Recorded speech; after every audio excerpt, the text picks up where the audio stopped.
mga kapatid, we'll start. All mga kids ha, just behave, no running around, no screaming. Just behave dito sa loob. Alright? Brother Jason, behave kayo ha. Or Edgar, behave. Kayong makulit ha. Kayong ano ha. Namamalo tayo dito ha. Okay, let's go ahead and stand up please. Tayo po tayo lahat. We'll start our service, of course, by way of prayer. Tawagin po natin una si Brother Edgar para sa ating opening prayer. Matagal natin hindi nakasama. At least meron na sila, diba? Amen. So, ang ating bagong bisita ngayon. Let's kamay ka. Right? Dear Lord, once again, thank you that we visit the church and we pray that you bless us with the message and guide our messenger as we deliver the message. We pray for clarity also as we listen to your word and all this we pray in Jesus' name. Amen. And standing please, Brother RJ. Let's sing on page 228. I love to tell the story. Page 228. Mahal po tayo na may kagalakan tonight. Amen. Page 228. I love to tell the story. On the first verse, all together now. I love to tell the story of one who thinks of Jesus and His glory, of Jesus and His love. I love to tell the story because I know 'tis true. It satisfies my longings as nothing else can do. I love to tell the story till we might live in glory, to tell the old story of Jesus and His love. I love to tell the story, more wonderful it seems than all the golden fancies of all our golden dreams. I love to tell the story, it did so much for me, and that is just the reason I tell it now to thee. I love to tell the story till we might live in glory, to tell the old story of Jesus and His love. I love to tell the story, it's pleasant to repeat what seems each time I tell it, more wonderfully sweet. I love to tell the story, for some have never heard the message of salvation from God's own holy word. I love to tell the story till we might live in glory, to tell the old story of Jesus and His love. I love to tell the story for those who know it best, seem hungering and thirsty to hear it like the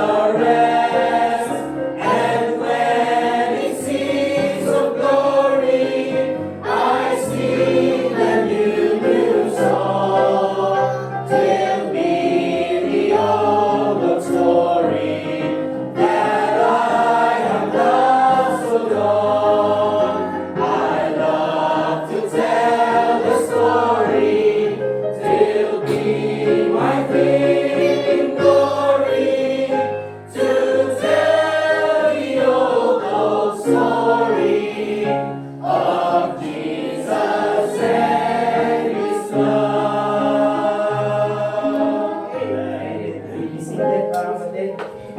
Let's sing po yung katabing page 227. Saved by the blood. Are you saved by the blood? Amen. Amen. Let's sing this song all together now on the first verse. Saved by the blood of the crucified one, now ransomed from sin and a new world begun. Sing praise to the Father and praise to the Son. Saved by the blood of the crucified one. Saved,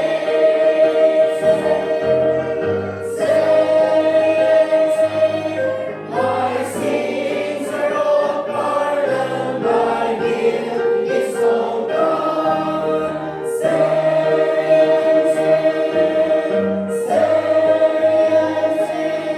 I'm saved by the blood of the crucified one.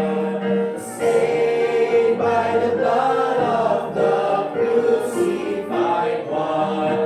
The angels rejoicing because it is done. A child of the Father joined in with the Son. Saved by the blood of the crucified one. Saved,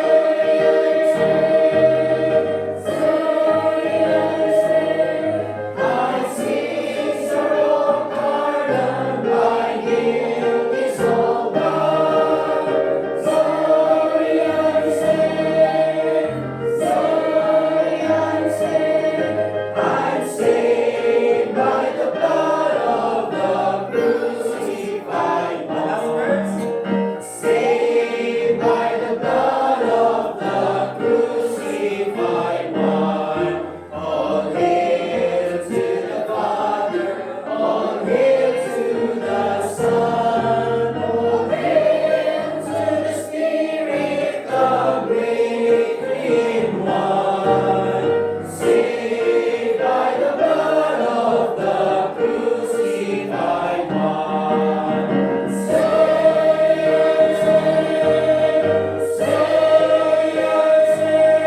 my sins are all pardoned, my guilt is all gone. Sorry, I'm saved. Sorry, I'm saved. I'm saved by the blood of the crucified one.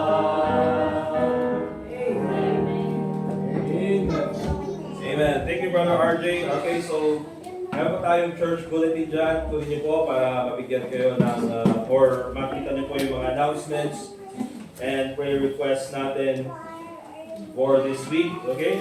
So unang-una mga kapatid, yung sa unang announcement natin, later on this morning, meron tayong baby dedication. I-dedicate natin yung baby nila Sister Lacey Adriel. Okay? Yun yung request nila Brother Dustin. Okay? So later on, after po ng service, magkakaroon tayo ng, or after ng preaching, or after ng offering, ay magkakaroon tayo ng dedication. And also mga kapatid, this coming April 4 ay meron tayong soul winning event. 9 a.m. po yan hanggang 3 p.m.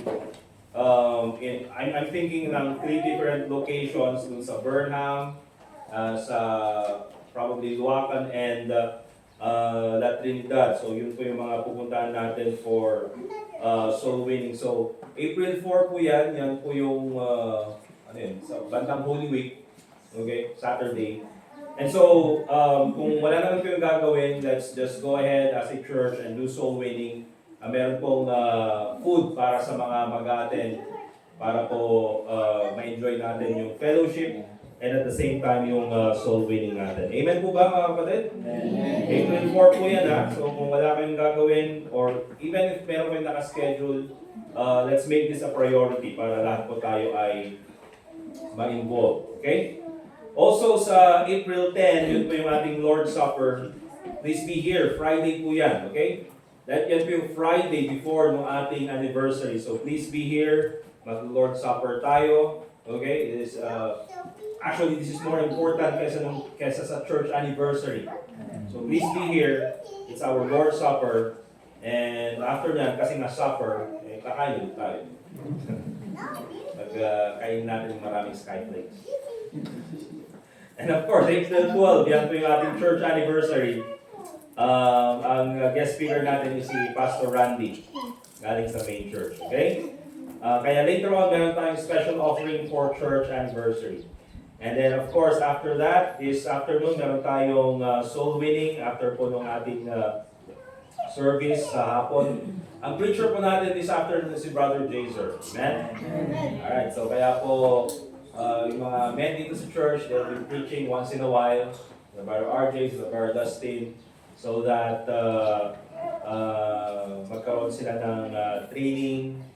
At later on ay ipaalisin natin sila. Maayos na kayo. Marami kayo kailangan. Hindi, joke lang. Of course, parang may training lang para pag wala ako, yung may mga preachers. Okay?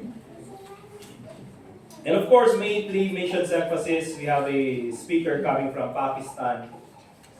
Maganda po yung kanilang gawain doon. They are like-minded, soul-winning, but at the same time, persecuted. Kasi nga, it's a Muslim country. Okay? Marami pa I think marami akong nakikita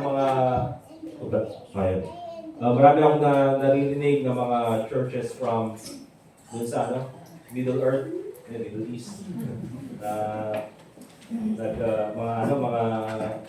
Mga Baptist churches din pala dun sa mga lugar na yun. Okay? But also, let's go sa ating mga prayer requests.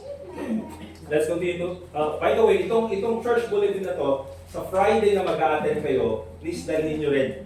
Kasi andyan yung mga prayer requests natin. Para hindi na ako mag-print ng bago. Okay? So, ilagay nyo lang yan sa Bibles nyo. So, prayer request, let's continue to pray for our church location. Tulad ng sabi ko mga kapatid, we are blessed that we have a family na nag-aalaw na gamitin natin itong school, itong facilities nila. But at the same time, we don't want to overstay our welcome. Di ba? Alam mo yung pag may dumating kang bisita, tuwang-tuwa ka. Bisita, di ba? Pero after 3 hours, kaya lang agawit din. Kaya agawit mo ng papalin mo din. Hindi, joke lang. Joke lang. Di ba? Pero minsan gano'n, di ba? Yeah, parang ganun, we don't want to overstay our welcome. Wala nang problema sa kanila. They're very gracious to us. Okay? But let's continue to pray na sana meron tayong makitang location or even property na pwede nating hulugan para magamit natin. Okay? Also, let's continue to pray for our church that it will continue to grow more spiritually but also numerically. More families na may dagdag dito sa church natin. And of course, if there are more families, there will be more soul winners. Magiging kasama natin in the ministry. And more souls to be evangelized. Okay? Yan po yung mga ipag-pray natin. Yung last John, number 7. Let's continue to pray for Sister Iris and then si Sister Lane. Okay? Nakita niyo, meron na sila.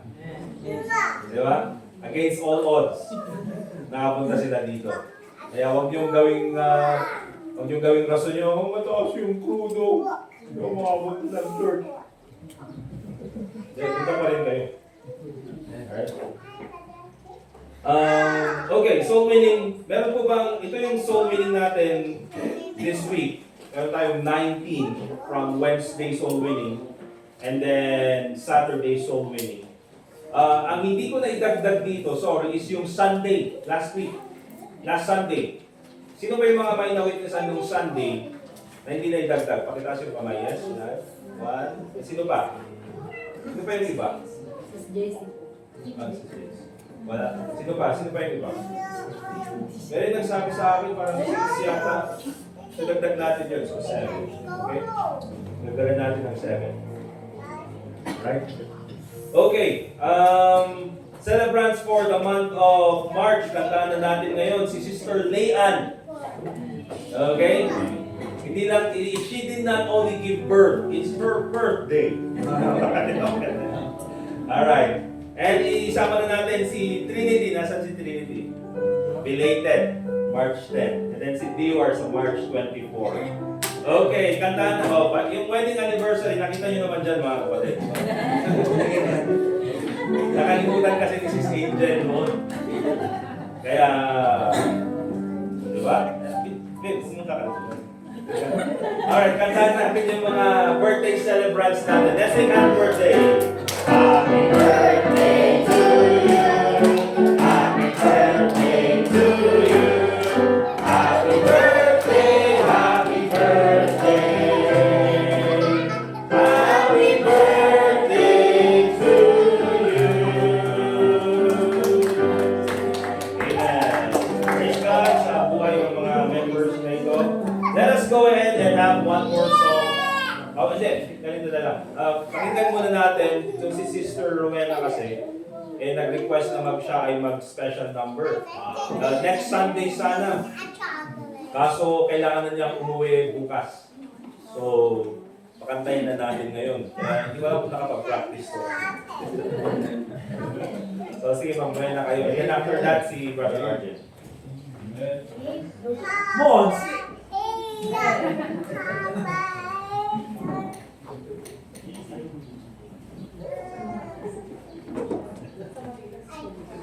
Ayan, YouTube, baka ano yun ah. Meron pa yung advertising ng topic.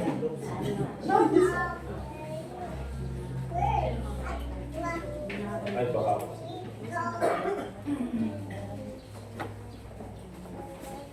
So may nakakonect dun sa mga kapatid.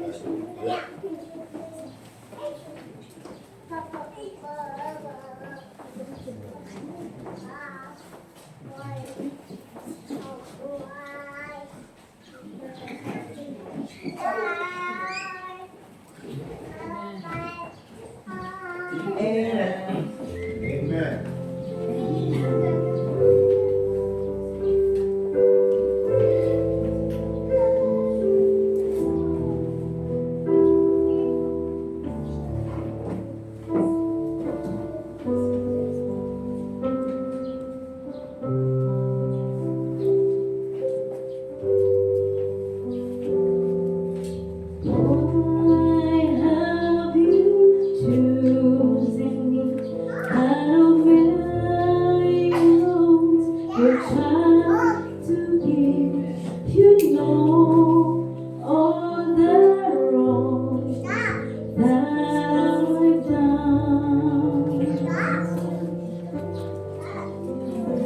Oh, how could you pardon me, forgive my iniquities, to save me, give Jesus your Son.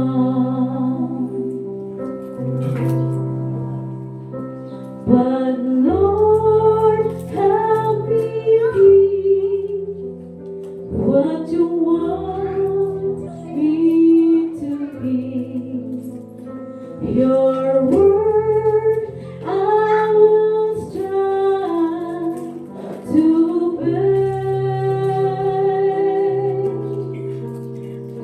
My life I now give, for you I will live and walk by your side all the way.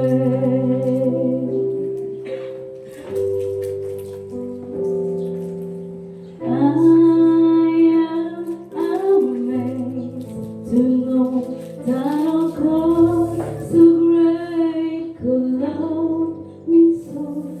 He's willing and wanting to bless.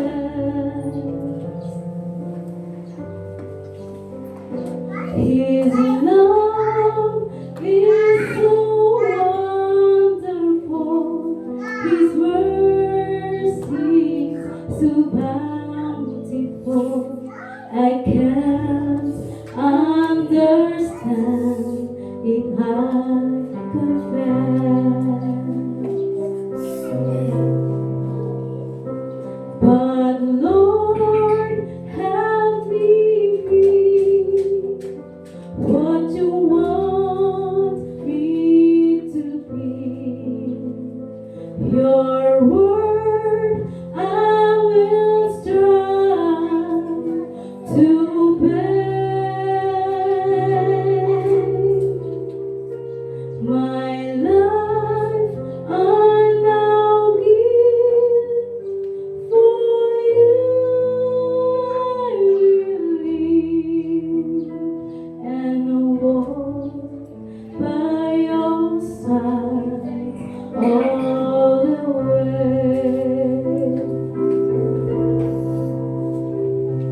And Lord, help me be what you want me to be. Your word I will strive to obey. My life I now give, for you I will live and walk by your side all the way.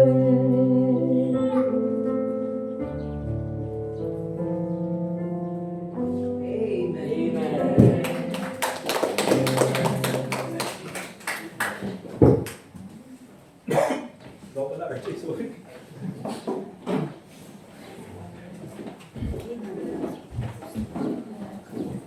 Ang special number. Page 150 po. Let's sing page 150. My faith has found resting place. 150. On the first verse, all together now. My faith has found a resting place, not in device nor creed. I trust the ever-living one, His wounds for me shall bleed. I need no other argument, I need no other plea. It is enough that Jesus died and that He died for me. Enough for me that Jesus saves, He sends my fear and doubt. A sinful soul I come to Him, He'll never cast me out. I need no other argument, I need no other plea. It is enough that Jesus died and that He died for me. My heart is leaning on the word, the written word of God. Salvation by my Savior's name, salvation through His blood. I need no other argument, I need no other plea. It is enough that Jesus died and that He died for me. My great physician heals the sick, the lost He came to save. For me His precious blood He shed, for me His life He gave. I need no other argument, I need no other plea. It is enough that Jesus died and that He died for me. Amen. Great singing. Kakantay natin yun again later sa closing song natin. Okay. Amen. Alright, let's open our Bibles please in 2 Timothy chapter 3. 2 Timothy chapter 3. And let's read from verse 1 and verse 6, verse 17. Sabi ng Bible, beginning in chapter 3, verse 1. This know also that in the last days perilous time shall come, for men shall be lovers of their own selves, covetous, boasters, proud, blasphemers, disobedient to parents, unthankful, unholy, without natural affection, truce breakers, false accusers, incontinent, fierce, despisers of those that are good, traitors, heady, high-minded, lovers of pleasures more than lovers of God, having a form of godliness, but denying the power thereof. From such turn away. For of this sort are they which creep into houses and lead captive silly women, laden with sins, led away with diverse lusts, ever learning, never able to come to the knowledge of the truth. Now as Jannes and Jambres withstood Moses, so do these also resist the truth, men of corrupt minds, reprobate concerning the faith. But they shall proceed no further, for their folly shall be manifest unto all men, as theirs also was. But thou hast fully known my doctrine, manner of life, purpose, faith, long-suffering, charity, patience, persecutions, afflictions, which came unto me at Antioch, at Iconium, at Lystra, that what persecution I endured. But out of them all the Lord delivered me. Yea, and all that live godly in Christ Jesus shall suffer persecution. But evil men and seducers shall wax worse and worse, deceiving and being deceived. But continue thou in the things which thou hast learned, and hast been assured of, knowing of whom thou hast learned them, and that from a child thou hast known the Holy Scriptures, which are able to make thee wise unto salvation through faith which is in Christ Jesus. All Scripture is given by inspiration of God, and is profitable for doctrine, for reproof, for correction, for instruction in righteousness, that the man of God may be perfect, truly furnished unto all good works. Let us pray. Dear God, Heavenly Father, once again sa oras na ito, we pray that your Holy Spirit will teach each and every one of us of the things that we need to know about the reality of Christianity. I pray, Lord, na tulungan mo po kami to learn how to deal with these realities. I pray, Lord, that you be the one to guide us, help us learn the principles that we need to learn. Give me the wisdom, dear God, in order to preach your word. Tulungan mo po ako na ipaliwanag ng maayos ang iyong salita. At mabigkas ko ng maayos ang iyong mga salita, Panginoon, at sa ganun po ay maintindihan po ng mga makikinig. I pray, Lord, na bigyan mo po kami ng mapakumbaba ng puso at isipan, nang sa ganun po lahat ng aming matutunan ay magamit po namin, ma-apply po namin sa aming buhay bilang mga Kristiyano. Salamat, Panginoon, sa iyong salita, sa iyong pag-ibig na binigay sa amin, na ito po ang nagbibigay sa amin ng direksyon sa aming buhay. I pray, Lord, na sa bawat sa amin ay bigyan mo po kami ng sapat na biyaya, nang sa ganun po ay maitama po namin ang aming mga pagkakamali, Panginoon. And also pray in the name of the Lord Jesus Christ. Amen. Alright, sa oras na ito, we'll look at 2 Timothy chapter 3. And bibigyan po natin ng pabagat ang ating mensahe, the reality of Christianity. Okay, the reality of Christianity. Dahil ang buhay po ng Kristiyano, mga kapatid, ay hindi po siya parang fairy tale. You know, basically in the end, we will live happily ever after in eternity with the Lord Jesus Christ. Amen? Pero habang nandito tayo sa mundong ibabaw, mga kapatid, we live with real problems. Real life problems.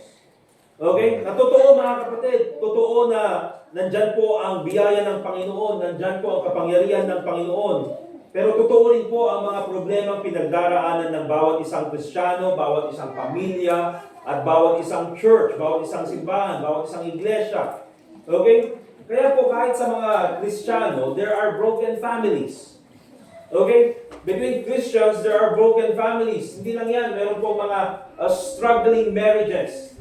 Yung mga relationship between husband and wife na meron pong struggle.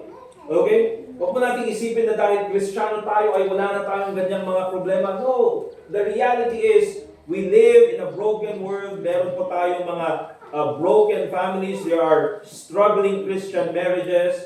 There are also rebellious children. Meron po mga manipulative parents. There are even stubborn church members. Okay, mga church members na matitigas ang ulo. And also at the same time, there are also arrogant and proud pastors and teachers within the church. You see, these are problems, real life problems, that every Christian has to go through. And so huwag po tayong mabigyan ng kaisipan, mga kapatid, na porque tayo ay, dumadaan sa ganitong problema, ay hindi pala totoo ang Kristyanismo. Bakit ganito ang Christianity? Bakit ganito ang church? Bakit ganito ang buhay Kristiyano? Ang daming problema. May problema sa bahay, may problema sa church. Hindi yata totoo ang magiging Kristiyano. Hindi po, mga kapatid. Because the reality is, kahit mga Kristiyano, may mga real life problems na pinagdaraanan. And see, kung titignan po natin yung mga churches, at ito po yung kabutihan talaga, ito po yung kagandahan ng salita ng Diyos. Ang salita ng Diyos, hindi niya lang po pinapakita yung mga magandang nangyari. Hindi niya lang pinakita sa buhay ni David how he was able to slay the giant, how he was able to slay the lion and the bear, how he was able to have this victory over Saul. Pinakita niya rin yung mga kasalanan ni David. Because that is the reality of life. I mean, dito sa Bible, mga kapatid, even in the New Testament, diba, pinakita kung paano tinatag ng Panginoong Jesucristo ang kanyang church, ang kanyang iglesia. But also at the same time, pinakita niya rin yung mga problemang pinagdaraanan ng bawat iglesia. Pinakita niya yung problemang pinagdaraanan ng bawat church. And that is the reality of Christianity. And so, unang-unang tignan po natin, mga kapatid, the reality is this. We have perilous times and real problems. Yan po sa verse 1 hanggang verse 5. Nakita po natin. 2 Timothy chapter 3 verse 1. This know also that in the last days perilous times shall come. You see, ang sabi ni Paul, mga kapatid, this know also. Hindi niya sinabing maybe. Hindi sinabing maybe magkakaroon ng perilous times. No, sinabi niya ganyan, this know also. This is guaranteed. That in the last days perilous times shall come. Okay, huwag tayong magulat. Yun yung sinasabi niya kay Timothy. Don't be surprised. Don't be so confused. Don't be shocked na ganito yung nangyayari. Okay, it's not about economics. Kasi nakikita natin yung problema pinagdaraanan ng maraming tao. Oh, mataas yung crudo, may gera kasi, pampirang Trump kasi yan, pampirang Duterte kasi yan. Lahat na sinisi, mga yung makalo, lahat. Ano ba sila ba yung ano? Di ba yung nagigera? Ewan ko, bahala kayo, but it's not about economics. It's not about politics, mga kapatid. It's not even about culture. It's about people. Because ang sabi ng Bible in verse 2, for men shall be lovers of their own selves. And so therein lies the problem. Men loving their own selves. Kaya tulad ng sabi ko mga kapatid, hindi ko totoo yung palaging binabanggit ng karamihan, you need to love yourself. You have to love yourself. Diba? Kailangan love yourself.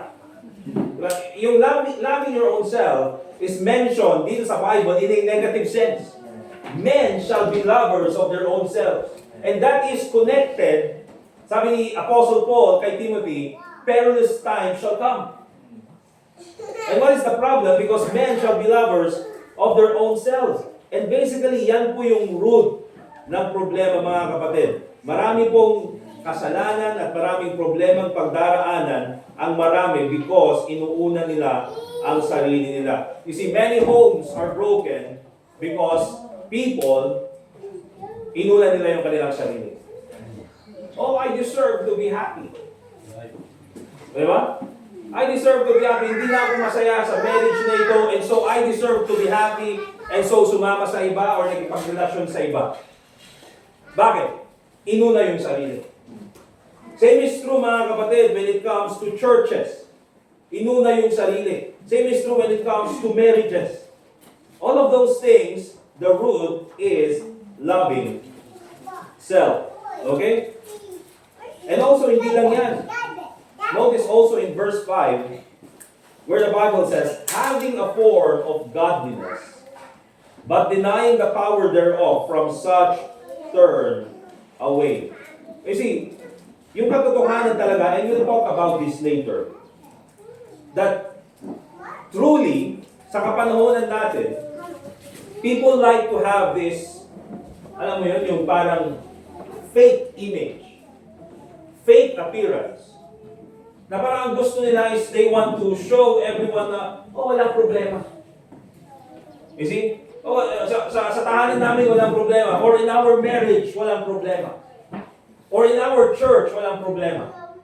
You see, mga kapatid, I believe truly that there is no truth to that. Because if you live a normal life, you will have problems. Okay? And I think ganun yung gustong ipakita ng tao because of the age of social media. Di ba na? Di ba? Pag sa social media, ewan ko, di ba, nandyan na yung selfie. Alright? And kung titignan mo, of course, ang dami-daming selfie kukunin, pero isa lang yung ipopost. I mean, to be fair, sana, if you want to be fair, kung magsa-selfie ka, i-post mo lahat ng selfie mo. Pero ang dami kasi magsa-selfie ganyan, pero titignan ko ano yung ipopost ko ano yung pinapaganda. Eh, syempre, ano namang i-post ko yung pangit, i-post ko yung maganda. And so oftentimes, ganun yung focus ng tao. They want to have this self-image na okay ang lahat, maganda ang lahat. O sa church namin, walang problema. Or sa tahanan namin, walang problema. Or sa marriage namin, walang problema. Hindi po mga kapatid, lahat may problema. Sabi nga ni Job, life is full of trouble. If you ask me mga kapatid, maraming problema. Di ba? Kahit po sa marriage, for example, yung Sister Angel and ako, meron po yung times na nag-aaway kami. Di ba? Palagi, every day. Pero syempre ako yung nananalo palagi. Mapalag ka? Hindi. But that's the truth to it. Every day, marriages, they find struggles. Meron po mga struggles na nangyayari. Nanalo ako, di ba? Pero at the same time, sorry. Di ba? That's the reality of it. Sa church, may problema sa church. Kaya kung ikaw ay Kristiyano, pambira, ayoko na sa church, nasaktan ako sa church, na-offend ako sa church, ganito yung pinagdaanan sa church natin. If you have been to a Baptist church, problems are normal. Amen. Diba? Kahit saan ka church pumunta, may problema. Ang problema ng mga kapatid, ang ginagawa lang talaga ng mga tao is they want to have this fake image na, kami walang problema sa marriage namin. The perfect marriage is the match made in heaven. Ganyan, the match made in heaven. Yung sa church namin, walang problema, walang ano dito, okay lang kami lahat. No, mga kapatid, the reality is, even if you take a look at the Bible, lahat ng dako ng buhay ng isang Kristiyano may problema. Diba? Mukha ka natin, may problema. Diba? And so that's the thing, mga kapatid. Kaya po, minsan, we have to take a look at the reality. We live in perilous times and we have real problems. Okay? That's the truth of it. There's no discussion with that.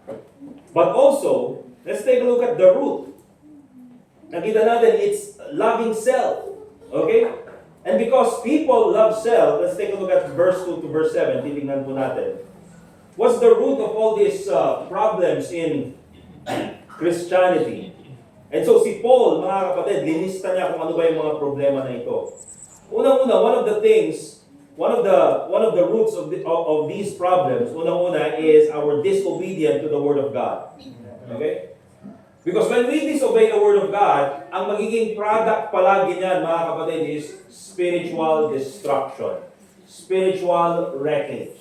Wala po kayong makikita na Kristiyano na naging, sabihin na natin, matagumpay yung kanyang buhay na siya ay disobedient sa salita ng Diyos. Okay? Lahat po na makikita natin na example sa Bible na disobedient sa salita ng Diyos, they all live in a life full of spiritual ruin. Okay? Kahit na gaano sila katalento, kahit na gaano kagaling, once they disobey the Word of God, they will live in spiritual wreckage. Because yes, mga kapatid, we live in real life problems, but also there are real life consequences. So be careful with that decision na ginagawa natin. Okay? And for example, si Samson. Ang ganda ng simula. Very talented, ang daming ability. Di ba? Pero dahil sa kanyang siguro pagkabulag sa pag-ibig, pagkabulag sa pride, anong nangyari mga kapatid? His life was in ruins. Ganon din si King Saul. And even si David, maganda yung simula. Pero in the end, mga kapatid, di ba? Naging matagumpay yung kanyang kingdom, pero sira-sira yung kanyang pamilya. Real life problems, real life consequences. Alright? So disobedience to the Word of God. Anong nagiging product niyan? It's spiritual wrecking. Look at James chapter 1 verse 22.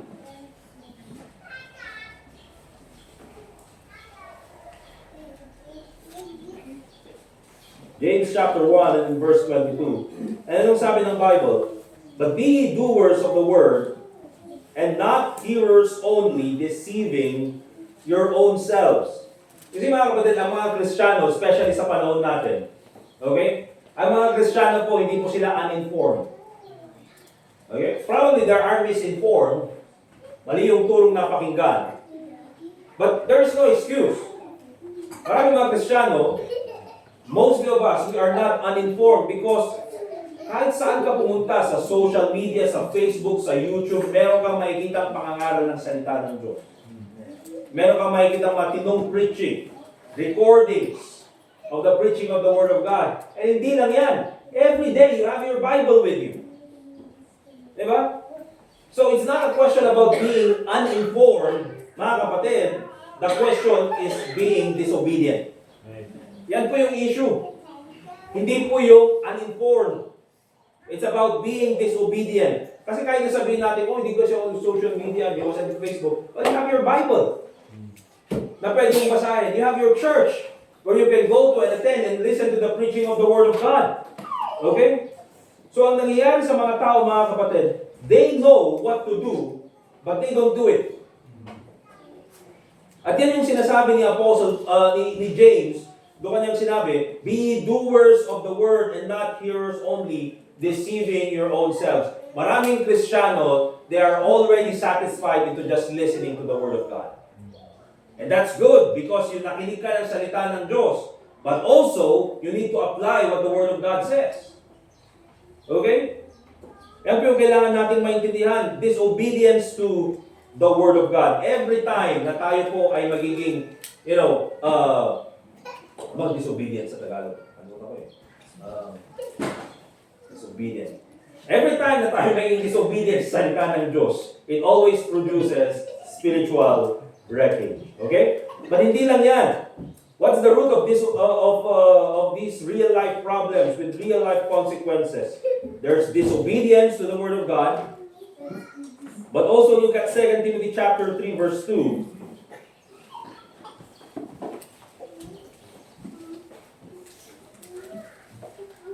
And sabi ng Bible in 2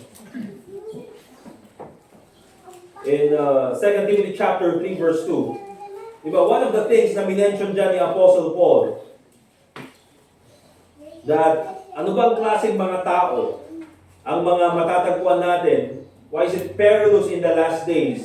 Because people, not only they are lovers of their own selves, but also the Bible says disobedient to parents. Okay? And that, I believe, talks about our rebellion to God-given authority. Because remember this, mga kids, okay, mga kids, young people, as long as you are in the house of your parents, there are your God-given authority. Okay, sila yung God-given authority. And so, kung ano yung sasabihin nila, kailangan mong sundin. For example, sinabihan si Lon, maglaba ka. Okay? Labahan mo itong mga to, sa lamakmak, labahan. At pati yung sa kapitbahay natin. Sabi doon, ayoko.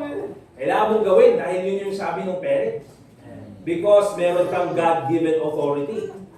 Okay? And kung hindi mo gagawin yan, the Bible says that is disobedience, that is rebelling against God-given authority. Also in the Bible, mga kapatid, you will never find a successful person who was always disobedient to God-given authority. Okay? Wala kang makikita sa Bible na siya ay nagtagumpay dahil siya ay nagrebelde sa God-given authority. You know what happened, mga kapatid, kay Adam and Eve when they rebelled against God-given authority? You know what happened kay Eve, mga kapatid, nung hindi niya, instead na makinig kay Adam, hindi nakinig, but nakinig doon sa serpent? You know what happened? Sin came into the world. Okay? You know what happened, mga kapatid, kay Absalom nung siya ay nag-rebel doon sa kanyang tatay? Alright? That's his God-given authority still. Kaya sabihin natin, adult na itong si Absalom. But at the same time, David is his king. Nagrebelde siya doon sa kanyang hari. Anong nangyari? He died a cruel death. Wala po yung makikita sa Bible, mga kapatid. Naulitin ko, na nagtagumpay sa kanyang buhay who was rebellious to God-given authority. Because it's God's will for us, each and every one of us, that in our life, in the aspects of our life, we have a God-given authority. So tayo, nung young people tayo, mga kapatid, who is our God-given authority? It's our parents. So kung ano yung sasabihin nila, kailangan natin sundin. Because they are our God-given authority. Now also in the church, mga kapatid, you have a God-given authority. Okay, look at Hebrews chapter 13, verse 17.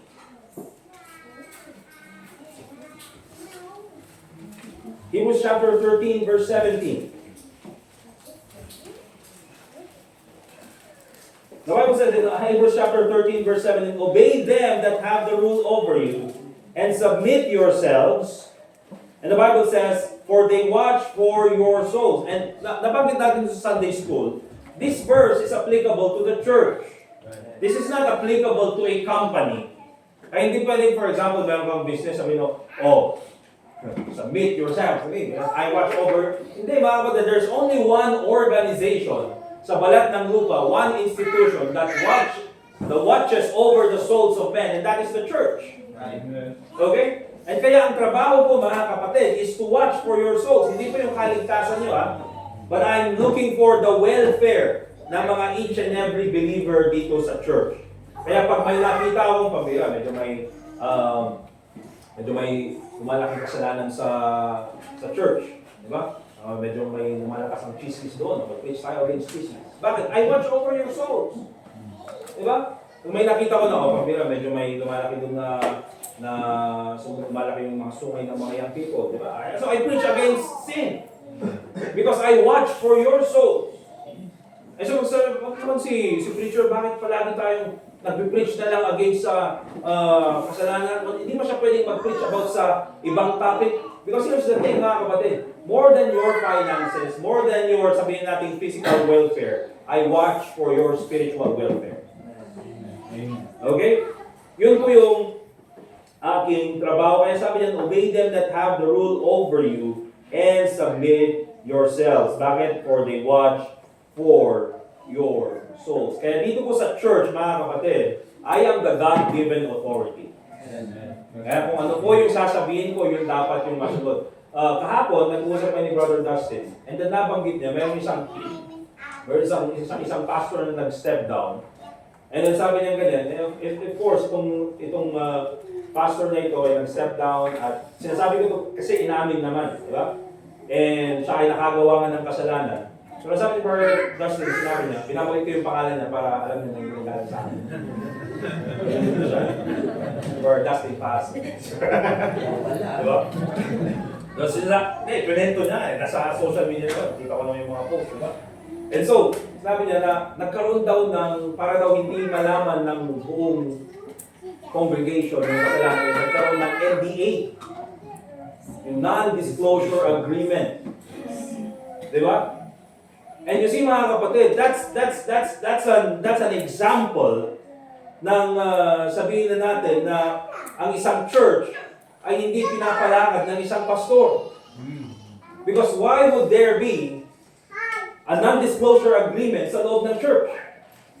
You see, ang command ng Bible, if there is sin in the church, especially in the pastorate, especially within the leadership, is dapat, according to the Bible, ang instruction ni Paul kay Timothy is rebuke before all so that others may also fear.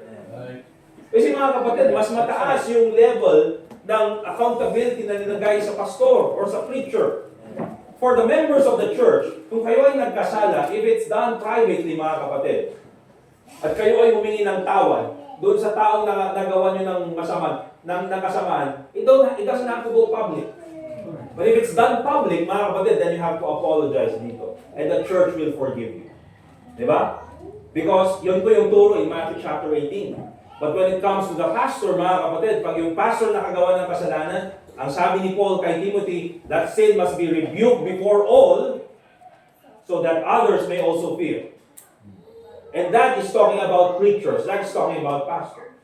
So mas mataas yung accountability. Pero anong naging labas, mga kapatid, nagkaroon ng non-disclosure agreement. You see, mga kapatid, sa loob ng church, it cannot be led by lawyers.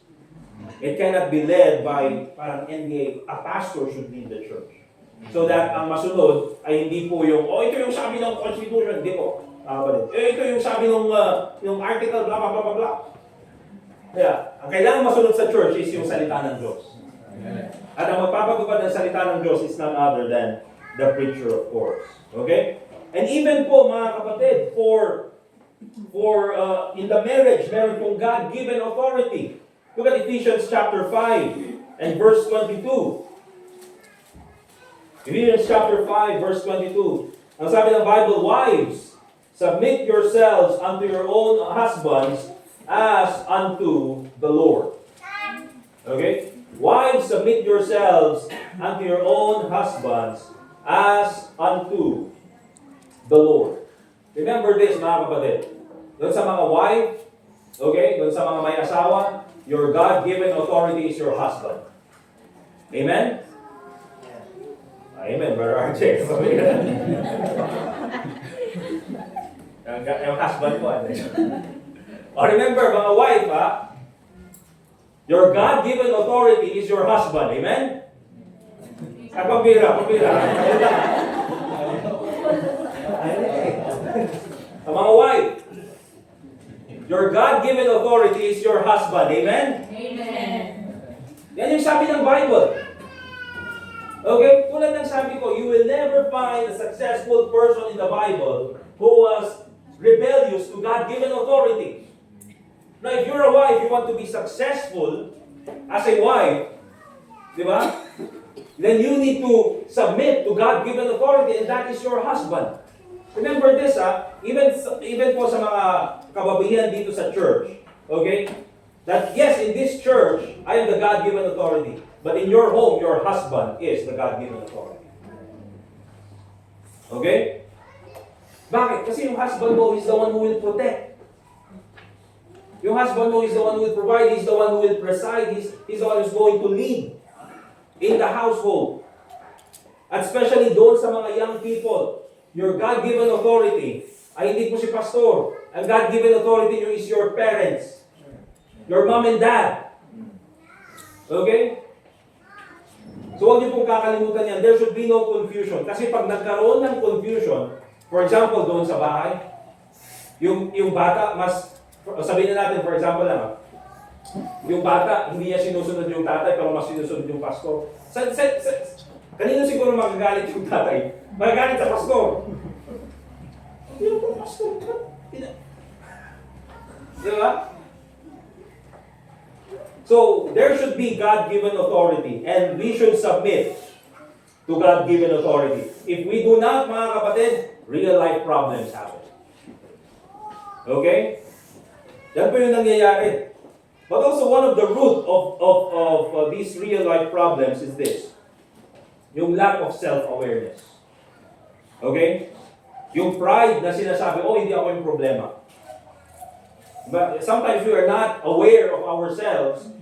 Nakakala natin, ibang tao yung problema, pero hindi natin tinitingnan yung sarili natin. Teka lang, baka ako yung problema.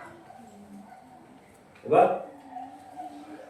Oftentimes, ginagamit lang yun sa mga breakup It's not you, it's me. Hindi ba pwede mga kapatid sa church, it's you, not me. Diba? Hindi ba pwedeng mga kapatid, ganun din tayo sa mga pinagdadaanin nating problema.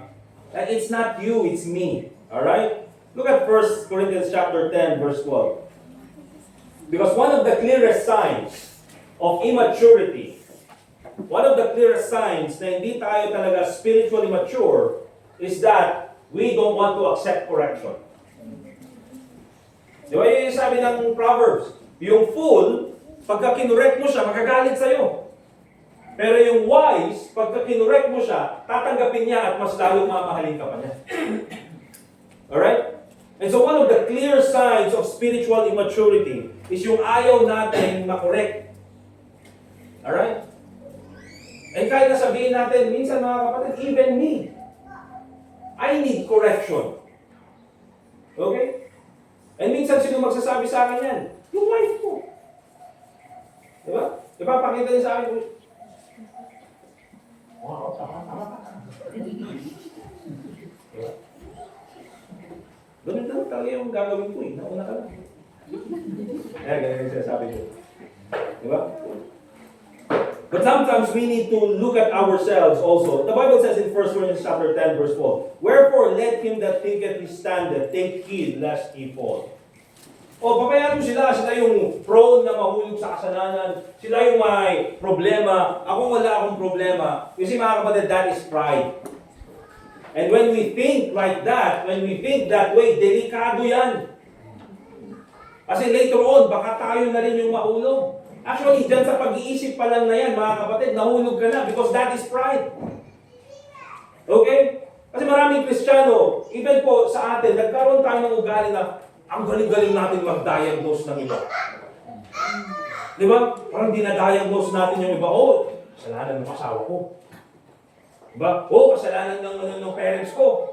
Oh, kasalanan ng mga anak or kasalanan ng pastor. Kasalanan ng church. Hindi mo pwedeng kasalanan mo yun. Di ba?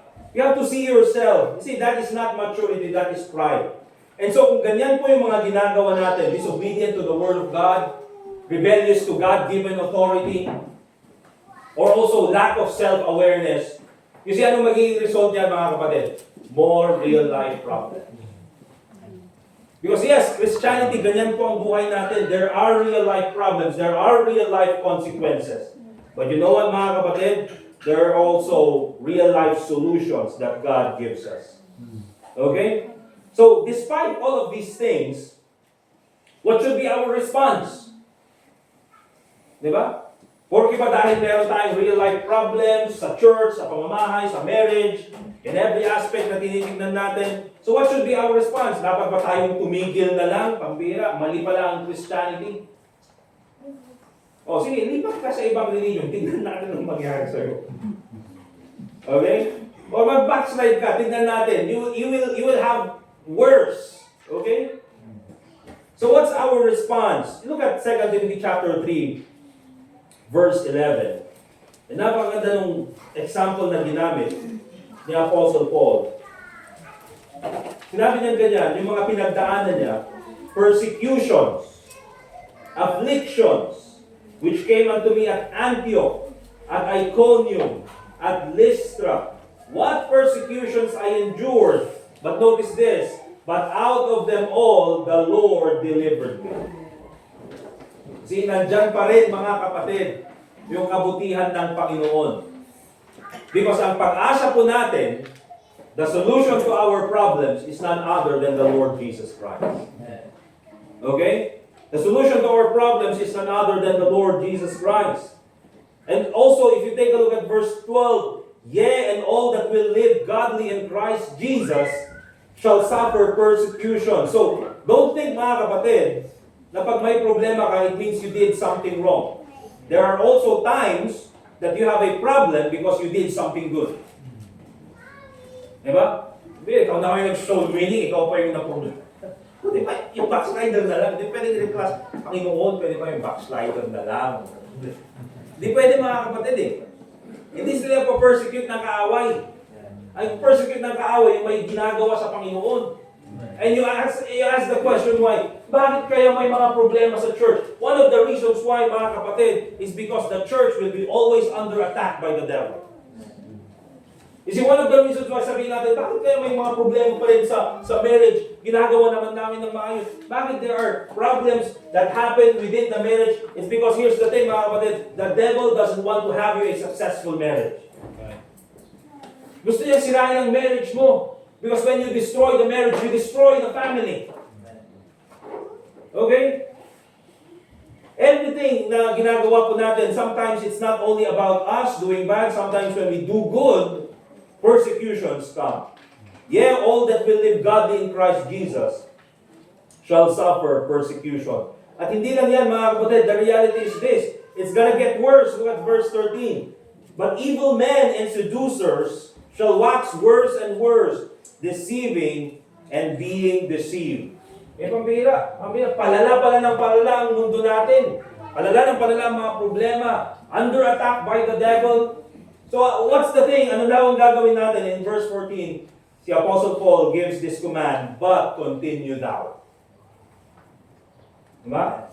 So hindi niya sinabing, okay, tumigil na sa pagpunta sa church or tumigil na sa soul winning, tumigil na sa mga dapat gawin bilang isang mananampalataya, tumigil na sa pagsunod sa salita ng Diyos. Hindi, ang sabi niya ganyan, continue.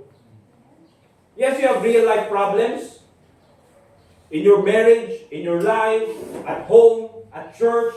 Yes, you have these problems. Yes, you have this persecution because you did good, but it's no excuse for you to stop. Instead, continue. That's the response. Yun yung kailangan nating gawin bilang isang Kristiyano. Magpatuloy Keep on serving God. Look at 1 Corinthians chapter 15, verse 58.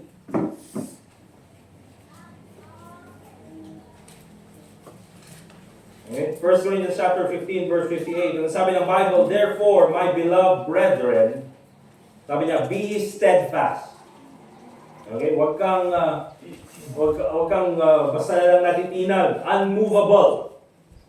And then sabi niya ganyan, always abounding in the work of the Lord, for as much as you know that your labor is not in vain in the Lord. You see, mga kapatid, here's the thing. If you quit because of problem, and nakita naman natin in 1 Timothy chapter 3 that these problems are caused by people. Nagets natin, di ba? If you quit because of problems, what does that say about you? It means, mga kapatid, you are serving people. Okay? Because sa tingin mo, you are doing this for people. Remember this, mga kapatid. You come to church for the Lord Jesus Christ. Hindi po para kay preacher. Hindi para kay pastor. Nakakaya naman kay pastor. Hindi, nakakaya sa Panginoon. Right. Diba? You do good for the Lord Jesus Christ. Okay? Sa lahat ng gagawin natin, it's always for the Lord Jesus Christ. Why do you do so, Winnie? To obey the Lord Jesus Christ. Hindi para mag-impress ng tao, hindi para i-impress ang church. It's always for the Lord Jesus Christ. Lahat po ng ginagawa natin para sa Panginoon. Alright? And by the way, in the church, tulad ng sabi natin kanina sa Sunday school, we still have to serve the church. We still have to serve God's people. And we do that because that is God's command. Alright? So keep on serving God. And also, I would like to mention, yung binanggit ko kanina, don't believe the rhetoric or the statement or the false facade, yung false image that there is no problem. Wag po kayong maniwala dyan, mga kapatid. Di ba? Katulad ng sabi ko, oftentimes kasi yan yung effect ng social media. Na gusto ng mga tao, they want to have this self-image na nakikita ng mga tao na sila ay okay lang. Pero hindi nila nakikita yung background. Ang gusto nila makita yung magandang selfie. Pero hindi nila pinapakita, mga kapatid, yung mga tabingi na mga selfie. Mga pangit na mga selfie. May mga selfie na nakagano. Pataan. Paano yung itsura natin pag pagano? Kaya pala yung mga nagsiselfie ka na nakagano. Ewan ko, mas maganda daw yung effect ng ganun. Di ba? Ito ba yung nakita ko, mga kapatid, doon sa Burnham, so meeting ko yung Wednesday, kasama ko si Sophia. Grabe, ilang ben. Dati nakita namin mga nagsiselfie, gano'n na. Yung mga nagsa-jogging na ko. Sa patukan nila, kasi ito, Android phone. Gano'n na, naglalakad ng gano'n eh. Di ba? Ewan ko bakit gano'n.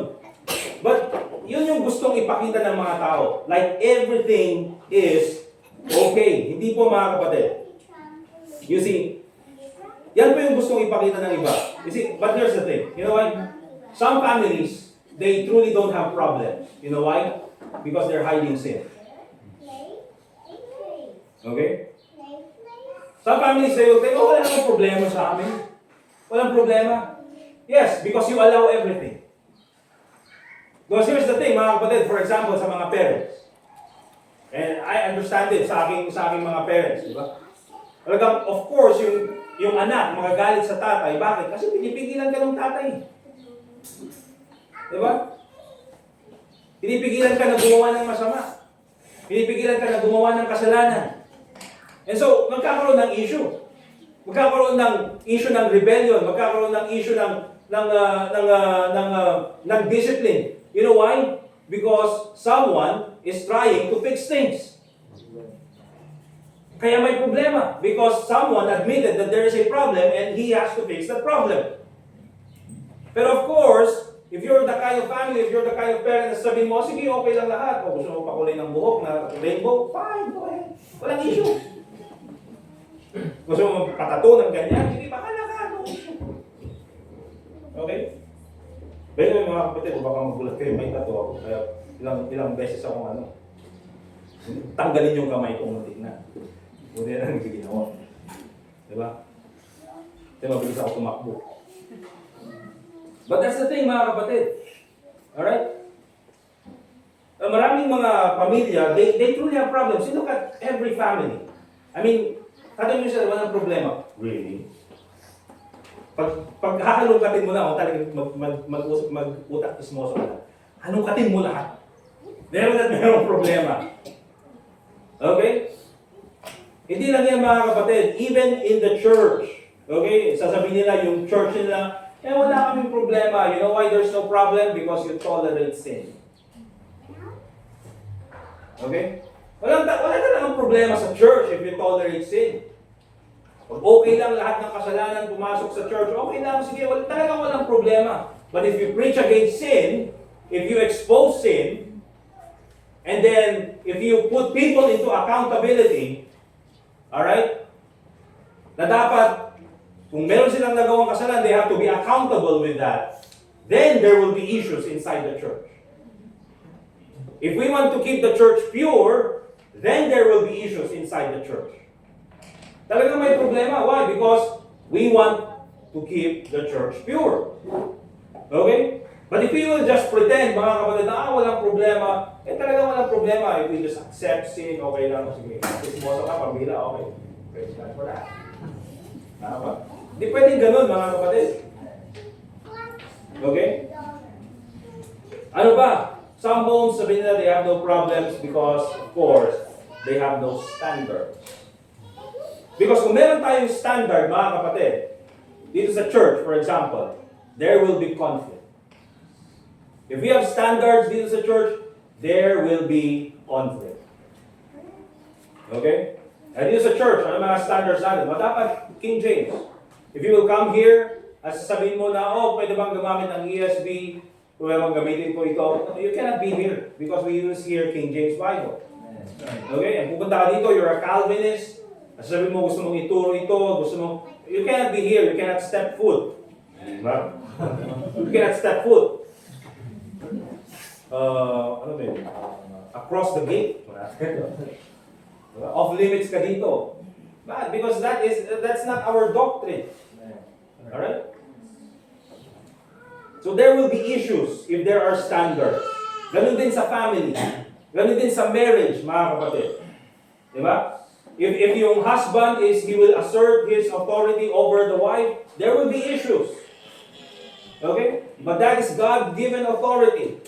If of course yung mga tatay, yung mga parents, if they will assert their authority over the children, there will be issues. Because that is God-given authority. Okay, so let's not pretend, let's not believe yung false facade, yung false image na okay lang ang lahat. Hindi po mga kapatid. Reality speaking, everyone has problems. Real life problems. Kristiyano ka, may problema. Amen? Okay? But always this, also this mga kapatid.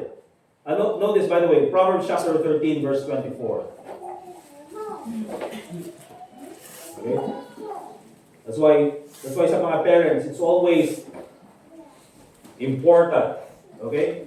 Na yes, one of the responsibilities na binigay sa atin ng Panginoon is to discipline our children. He that spareth his rod hateth his son, but he that loveth him chasteneth him betimes. Mahal natin ang anak natin, paluin natin. Amen? Amen. Kahit walang rason, paluin natin. Paluin parang sama ng ramdam ko. Dito lang dito. Di ba, ganun mga kapatid. Of course, pag may ginawang kalokohan, kailangan paluin. You know why? Because that is our God-given responsibility. Even when it comes to the church, if there's kasalanan doon sa loob ng church, it should be discipline. Kaya may church discipline. Okay? Also, mga kapatid, how do we respond? Keep on serving God. Don't believe the false image na gustong ipakita ng iba. But also this, mga kapatid, always do the right thing. Hindi porket may problema ka or may pinagdaanan ng trouble sa church, or problema sa bahay, or problema sa marriage, pupunta ka na sa, sa kasamaan or gagawa tuloy ng kasalanan. Always do the right thing. Mga kapatid, mahirap na ang buhay eh. Mas lalo pang dadagdagan ng kasalanan. Di mas lalo may problema ka. Di ba? Romans chapter 12 verse 21. The Bible says, "Be not overcome of evil, but overcome evil with good." Okay? If you have problems at home, if you have problems in the family, remember this, mga kapatid, don't respond with alcohol. Right. Ano yung isip na, may problema ako, kailangan ko ng Red Horse. Hindi po mga kapatid. O may problema, uminom ka ng Red Horse. Kala mo yun yung magsusolve ng problema mo. Diba? Sabi mo isa lang, naka-isang case ka na, okay, sige. O nangyari, umuwi ka, nasagasaan ka dahil naging sisiga ka gano'n. Diba? Kalabanan yung pusti. Ano nangyari? O yan, ano nangyari? Nasagasaan ka or binubog ka. Mas lalo may problema ka. Diba? So don't respond with alcohol. That is the immature response to problems. And tapos na tayo dyan. Amen? Tapos na po tayo dyan. Buti na lang. Diba? Edgar, Camille, tapos na kami dyan. Buti na lang. Diba? Hindi na ganun yung response namin sa problema. Anong response namin? Kape. Iisip mo ba? Okay. If your home is hard, if you have problems at home, don't respond with alcohol. Don't respond with bad relationships. Okay? Pupunta ka sa mga kabarkada mo na unsaved. Mas lalong malala. If your marriage is struggling, mga kapatid, don't respond with bitterness. Don't respond with adultery. Oh, buti pa siya. Sana siya lang. Huwag na! Nasal ka na nga eh. Diba? Mas lalong magiging malala. We have to fix the problem. If your church is messy, kung may problema sa church, remember this, don't respond with gossip. Okay? Huwag na. And of course, mga kapatid, if your pastor fails, if your preacher fails, remember this, don't respond with rebellion. Ang gagawin mo, always follow what the Bible says. Do the right thing always. Huwag mo sabihin, kasi sila, masama yung ginagawa nila. It's not an excuse for you to do bad. Do the right thing always. Real life problems, real life consequences. Kaya nga po, dun sa ending ng 2 Timothy chapter 3, it ends with this. All scripture is given by inspiration of God and is profitable for doctrine, for reproof, for correction, for instruction in righteousness, that the man of God may be perfect, truly furnished unto all good works. If you have family problems, the Bible will help. Amen? If you have problems in your marriage, the scriptures will help. If you have problems in the church, the Bible will help. If you have rebellious children, the Bible will help. If leaders become proud, remember this, there's a rebuke coming from the Bible. Okay? Kasi yan kung sabi ng Bible, all scriptures given by inspiration of God and is profitable for doctrine, what is right, for reproof, what is not right, for correction, how to get it right, and instruction, how to stay right. Okay, kaya nga po, ang kailangan natin is none other than the Word of God. And so, I will end this lesson sa umagang ito, real life Christians, real life problems. Bakit? Because we live in perilous times. We live in a fallen world, basically.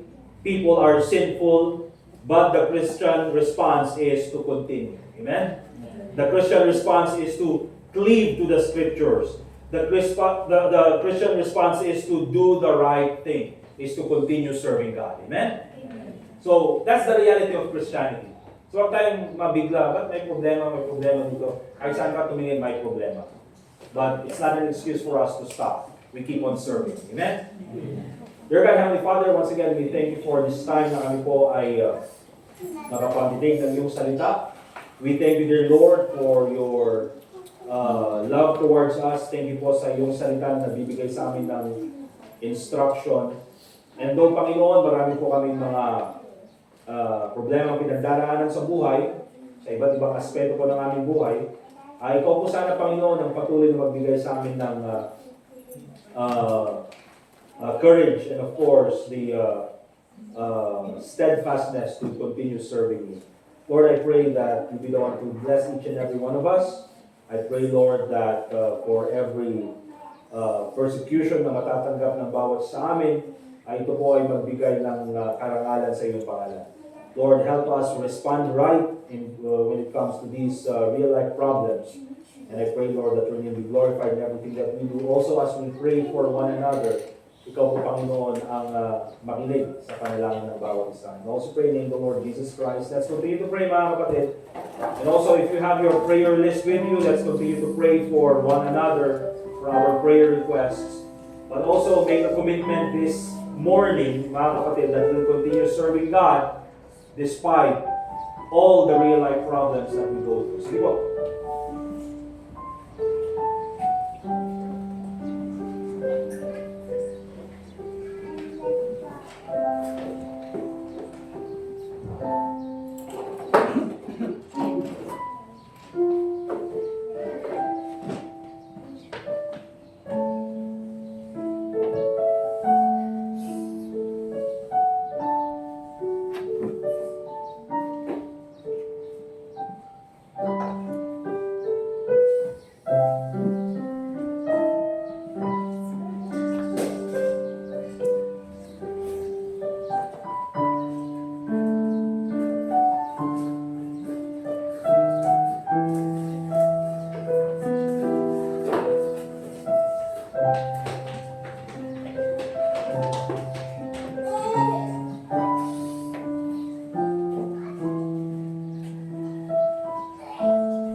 Dear God, Heavenly Father, once again we thank you for this time that we can pray for one another. Lord, I pray that you be the one to continue to bless our church, continue to help us grow and mature. And I pray, Lord, na ikaw po sana ang patuloy na magturo sa amin through the Holy Spirit. Lord, the principles that we have learned this morning, I pray, Lord, na may apply po namin sa buhay namin bilang mga mananampalataya. Tulungan mo po kami, Panginoon, and also pray in the Lord Jesus Christ. Amen. Alright, let's go ahead and proceed po sa ating offering this morning. And after this offering, we'll have our child dedication. Okay? Dedicate natin si Adriel.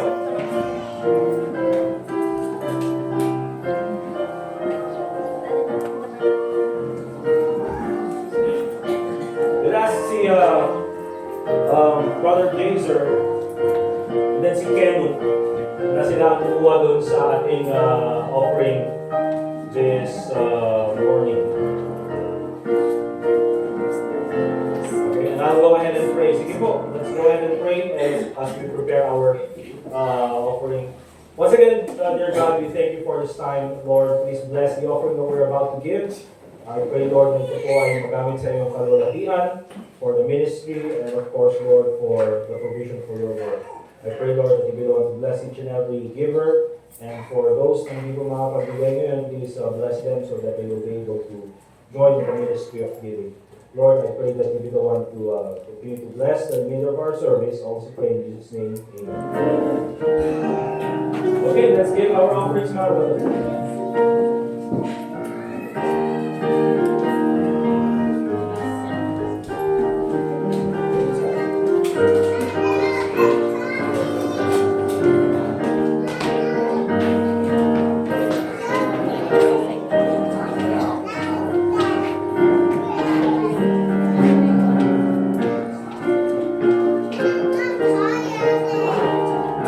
Sorry, may second offering pala. Brother Ken, yung para sa para po ito sa church anniversary. Thank you, Brother Jason, for reminding. Let's give po para sa ating church anniversary.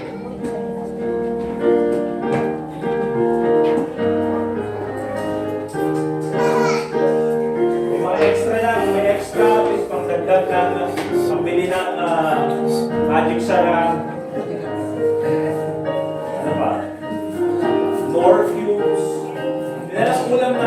floor cube, mga magic sarap. Pansit canton. Na gano'n, para pagkatapos may lahat ng members ng ICRES may sakit sa bato.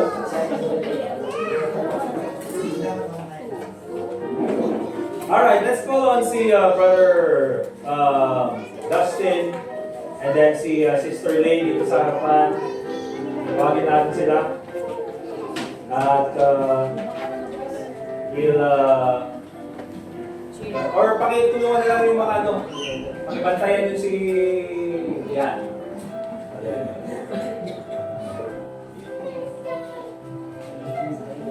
Alright, let me just remind each and everyone, mga kapatid, about the principles of child dedication. Okay? Bakit tayo nagkakaroon ng child dedication? Okay? Wala po tayong baptism, wala po tayong binyag.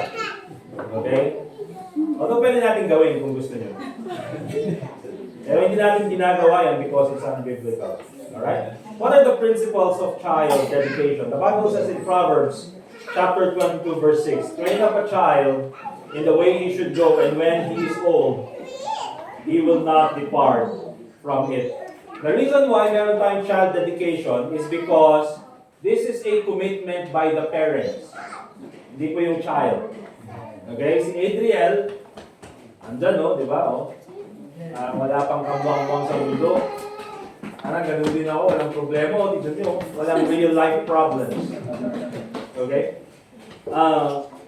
But this is a commitment by both parents that they will train itong si Adriel sa kanyang paglaki in all godly ways. That is their commitment. Tuturuan nilang pumunta sa church, tuturuan nilang magbasa ng Bible, tuturuan nilang magsilbi sa Panginoon, all of those things. Okay?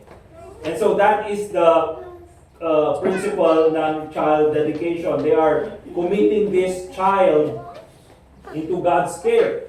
Because truly, sabi ng Bible, ang mga bata na ito, mga yan, kaya inaalagaan natin because these are the heritage of the Lord.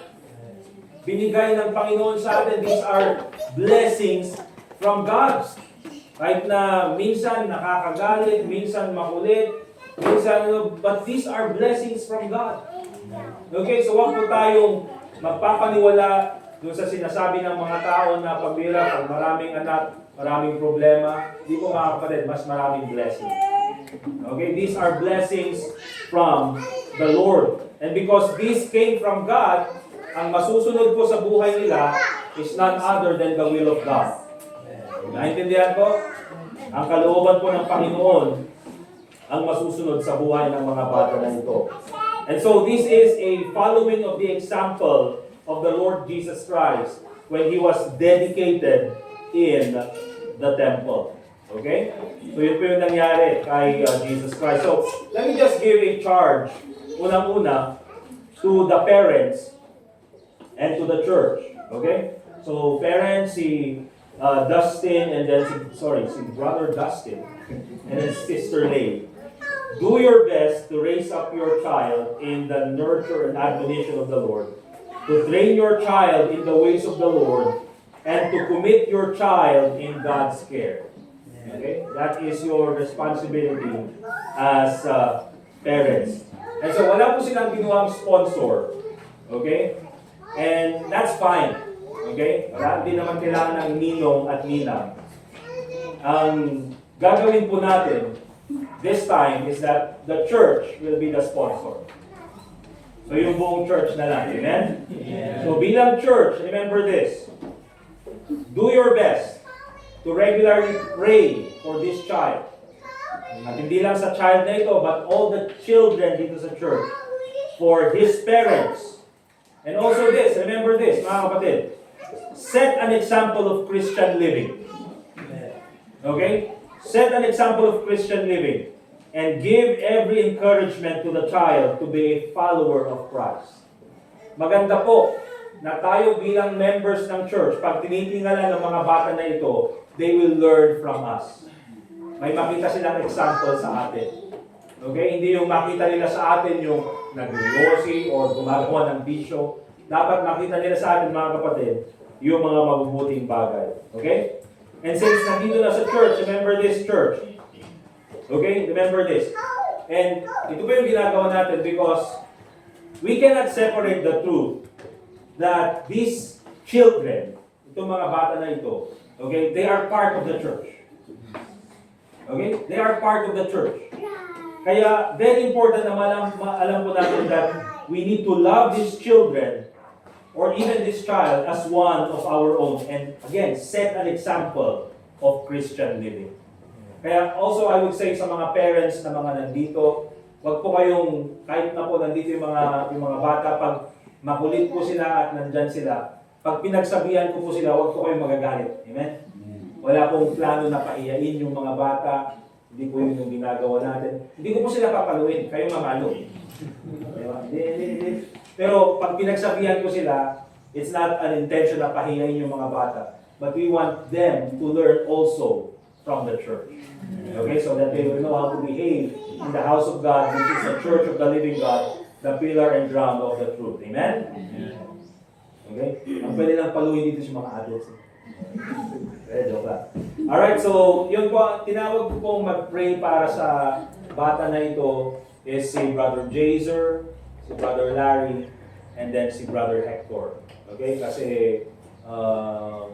basta. Again, Brother Jazer, Brother Larry, and Brother Hector. Let's all stand up please as we join together in prayer para po sa bata na ito. We'll start with Brother Jason. And ako na lang po yung mag-end. Dakilan namin Diyos sa ating Panginoon sa oras ito at maririnig po ay narito sa inyong simbahan at narito sa inyong ng biyaya. Salamat po sa inyong Panginoon ang Panginoon ang dalangin po namin Panginoon na sa Kanya at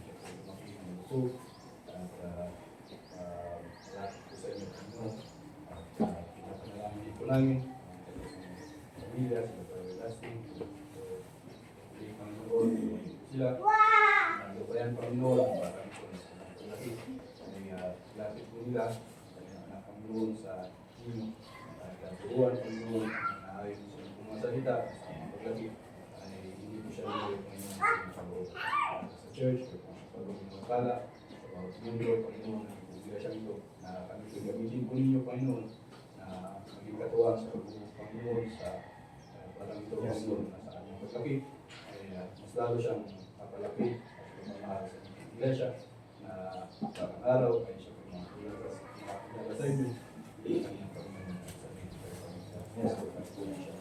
sa Panginoon pala sa isa at patuloy na pagulong po sa amin toto siyang makikita sa langis pa. Amen.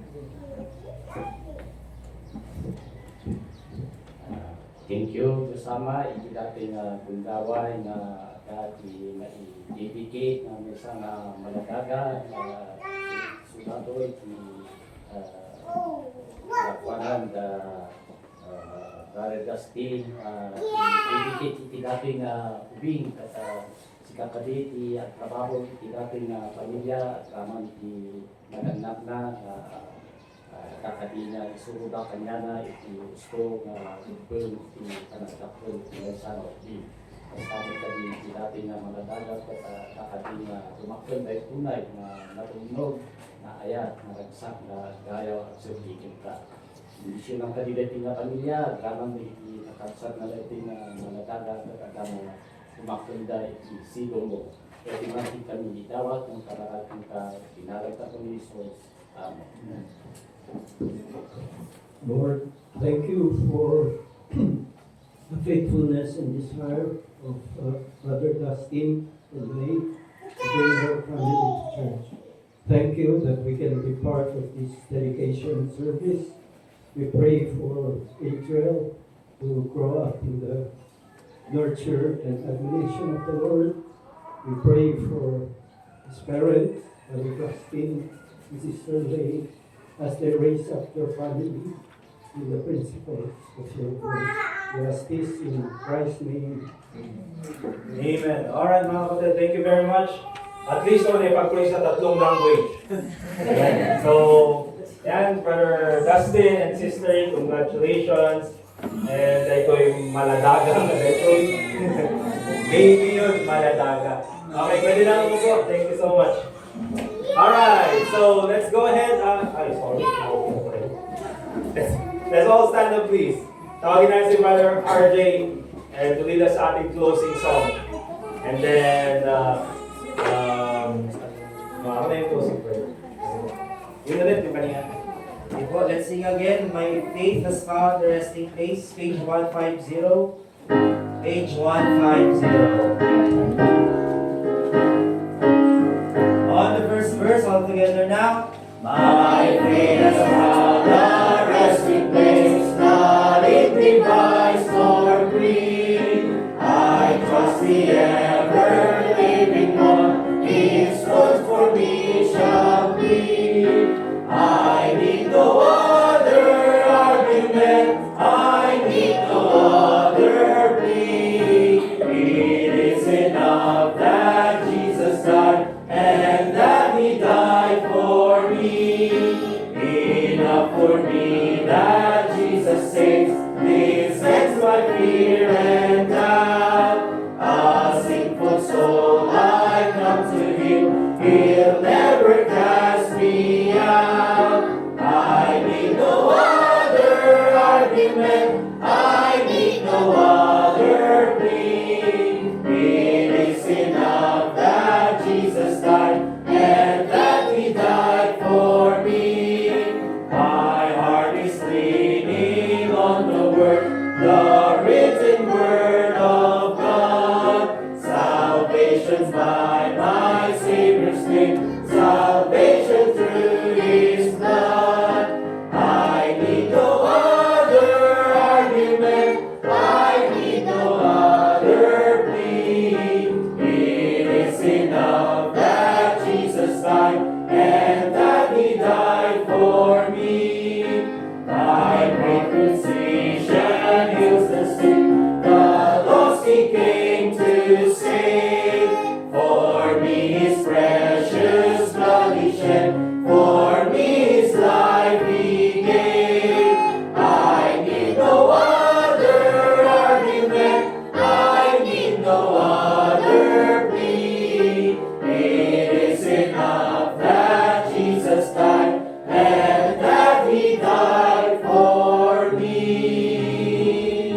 Let us pray. Dear God, Heavenly Father, once again, we thank you for this time. Thank you for the music. Thank you, Lord, also sa natapos ng dedication. And of course, the service. Lord, I pray that you bless each and every one of us as we continue to fellowship. At ganun din po sa pagkain namin kakainin. May we the one to bless the food that we have prepared. And of course, Lord, sa mga uwi, please keep them safe. At nasa ganun po, I will continue to serve you once again sa mga susunod pa namin meeting. Lord, once again, we thank you for your love towards us. And also pray in the name of the Lord Jesus Christ. Amen. We're dismissed, mga kapatid. Let's fellowship.